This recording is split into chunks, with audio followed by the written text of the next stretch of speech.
জীবনে সফল হতে চাইলে নিজের বাবা মাকে কখনো কষ্ট দিও না। মৃত্যুর জন্য অনেক রাস্তা আছে, কিন্তু জন্ম নেওয়ার জন্য শুধু মাই আছে। আপনি যদি আপনার পিতামাতাকে সম্মান করেন, তাহলে আপনার ভবিষ্যৎ প্রজন্ম আপনাকে সম্মান করবে।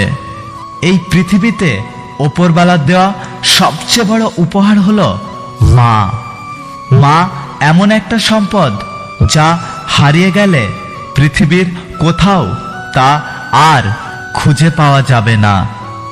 ভালোবাসতে সবাই পারে, তবে মায়ের মতো কেউ ভালোবাসতে পারে না। স্ত্রীকে খুশি করা একজন স্বামীর দায়িত্ব, কিন্তু মা বাবাকে বাদ দিয়ে নয়। অবশ্যই মা বাবার দিকে লক্ষ্য রাখতে হবে। সন্তান হিসাবে এটা আপনার দায়িত্ব। একটা কঠিন সত্য কি জানো তো? প্রত্যেক শিক্ষার্থীর সফলতার পেছনে তার মায়ের বকা ঝাঁটা জুতো থাকতেই হবে। আপনি যতই বড় হন না কেন, আপনার স্বর্গ আপনার মায়ের কোল।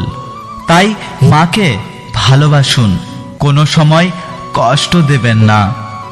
বৃদ্ধাশ্রমে যাওয়াটা মায়ের দুর্ভাগ্য নয়, দুর্ভাগ্য তো ওই সন্তানের যে স্বর্গকে চিনতে পারেনি।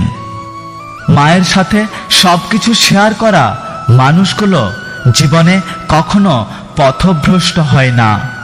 পৃথিবীর সবচেয়ে শান্তির জায়গা হলো মায়ের কোল। এই পৃথিবীতে মা ছাড়া পুরো দুনিয়াটাই অন্ধকার। তাই যাদের কাছে মা আছে তারা খুব ভাগ্যবান। খাবার খেয়ে মায়ের আঁচলে মুখ মোছার মতো শান্তি এই পৃথিবীতে আর কোনো কিছুতে পাওয়া যায় না। ক্ষুধার্ত সন্তানের কান্না একজন মায়ের কাছে করোনা ভাইরাসের চেয়েও বেশি কষ্টদায়ক। আমি গরিব হয়েও পৃথিবীর শ্রেষ্ঠ ধনী, কারণ আমার কাছে পৃথিবীর শ্রেষ্ঠ সম্পদ আমার মা।